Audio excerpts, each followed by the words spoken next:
Hello everybody, this is Kamal sir. और इस video में हम बात करेंगे द फॉर्मेट ऑफ डेटाबेस।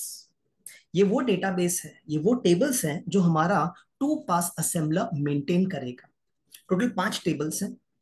इसमें से पहले टेबल का नाम है machine opcode table, short form MOT. कुछ लोग इसे निमोनिक ऑपकोड टेबल भी बोलते हैं। ये टेबल में 4 कॉलम्स हैं। पहला है निमोनिक ऑपकोड, मतलब यहाँ पे आपके इंस्ट्रक्शंस होंगे। इंस्ट्रक्शंस को निमोनिक्स भी कहते हैं because they are the short forms. जैसे ए का मतलब ऐड, एल का मतलब लोड, एस टी का मतलब स्टोर, ए आर मतलब अगेन ऐड। ऐसे बहुत सारे इंस्ट्रक्शंस होंगे।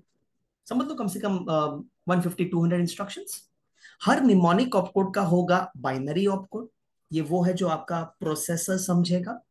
अब क्योंकि इंस्ट्रक्शंस है तो इंस्ट्रक्शंस के लेंथ होते हैं एंड फॉर्मेट्स होते हैं। 2 फॉर्मेट हमारे लिए इंपॉर्टेंट है, R R and R X. तो इंस्ट्रक्शंस की पूरी जानकारी आपको यहां पर मिल जाएगी। तो पेपर में जब ये क्वेश्चन आता है तो हमें क्या लिखना है? पॉइंट नंबर 1, एमओटी के बारे में। MOT is a fixed length table, that is assembler will make no entries in either of the passes। न पास वन न पास टू। असेंबलर इसके अंदर एंट्री करता ही नहीं है, सिर्फ उसे यूज करता है, इसीलिए इसे बोलते हैं fixed length table. Number 2, in pass 1, MOT is consulted to obtain instruction length। मतलब कि पास वन में यूजिंग द निमोनिक हमें बाइनरी या फॉर्मेट नहीं चाहिए, हमें सिर्फ इंस्ट्रक्शन का लेंथ चाहिए। क्यों चाहिए? To update LC. एलसी मतलब लोकेशन काउंटर। तो सर फिर इनकी जरूरत कब पड़ेगी? वो होगा pass two. In pass two MOT is consulted to obtain binary opcode. क्यों चाहिए sir? To replace the mnemonics. क्योंकि देखो आपने निमोनिक लिखा है लेकिन प्रोसेसर को बाइनरी चाहिए, तो असेंबलर का काम है रिप्लेस करो। नेक्स्ट आता है instruction length. Same reason, LC को अपडेट करने के लिए। एंड लास्ट आता है इंस्ट्रक्शन फॉर्मेट। ये आपको मदद करेगा इंस्ट्रक्शन को असेंबल करने के लिए। आर आर मतलब आपको 2 रजिस्टर्स का इंफॉर्मेशन चाहिए। आर एक्स मतलब एक रजिस्टर होगा, दूसरा एक्सटर्नल, तो उसका एड्रेस अपने को चाहिए। पॉइंट नंबर 2 मतलब कि टेबल नंबर 2। अगर इसका नाम था एमओटी तो इसका नाम है पीओटी। अगर ये है मशीन ऑपकोड टेबल तो इसे अपन कहते हैं स्यूडो ऑपकोड टेबल। यहाँ पे आपको दिखेंगे declarations plus assembler directive statements. और यहाँ पे होगा एड्रेस ऑफ द रूटीन जो उसे प्रोसेस करेगा, बेसिकली फंक्शन कॉल समझ लो। Point number 1, POT is also a fixed length table. मतलब क्या होता है? Same sir, we don't make the entries in this table, हम इसे सिर्फ यूज करते हैं। और इस टेबल को पास वन पास टू दोनों में यूज किया जाएगा, और वही लिखा है point number 2। In pass 1, POT is consulted for processing of some pseudo opcodes like start, DC, DS, etc। मतलब ये वो सूडो ऑपकोड्स है जो पास वन में प्रोसेस किए जाते हैं, और ये वो हैं जो पास टू में। इसमें आप देखोगे कुछ दोनों पासेस में भी होते हैं। अगला टेबल, टोटल 5 टेबल्स हैं। अगले टेबल का नाम है सिंबल टेबल। यहाँ पे सिंबल का नाम होगा, जो भी वेरिएबल आपने डिक्लेयर किया उसको यहाँ पे सिंबल बोलते हैं। यहाँ पे उसका एड्रेस होगा, मतलब लोकेशन काउंटर का वैल्यू। यहाँ पे लेंथ मतलब आपने कितना बाइट अलोकेट किया, 1 बाइट, 2 बाइट, 4 बाइट, 8 बाइट। और वो जो वैल्यू है वो रिलेटिव है या absolute. Point number 1, it is use for keeping a track on the symbols that are defined in the programme.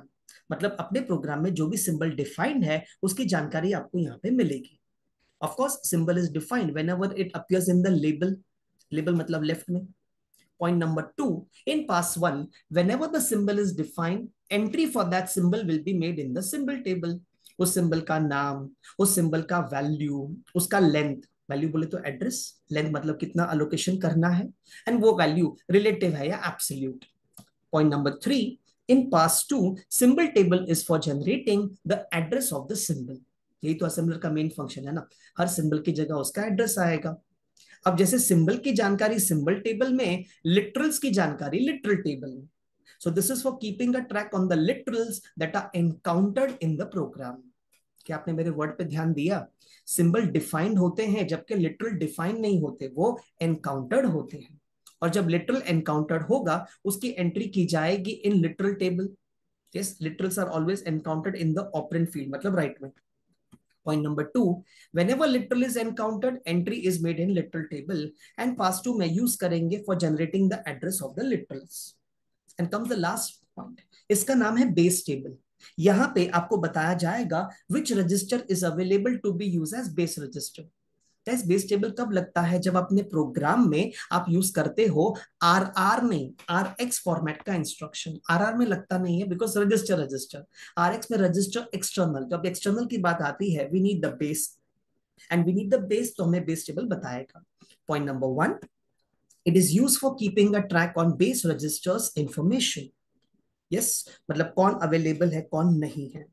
In pass 1 it is not required, क्योंकि हमें पास 2 में प्रोसेसिंग करना है, असेंबली करना है, so it is required in pass 2। Yes, base table is required for processing of using and drop. Using करता है base register को अवेलेबल, एंड ड्रॉप करेगा उसे अनअवेलेबल। तो पेपर में जब ये क्वेश्चन आता है right a short note on format of databases, तो आपको लिखना है ये 5 टेबल्स के बारे में, उनके फॉर्मेट को ड्रॉ करना है जैसे मैंने स्क्रीन पे दिखाया है, और उनका एक्सप्लेनेशन भी आपको लिखना है। Thank you for watching the video.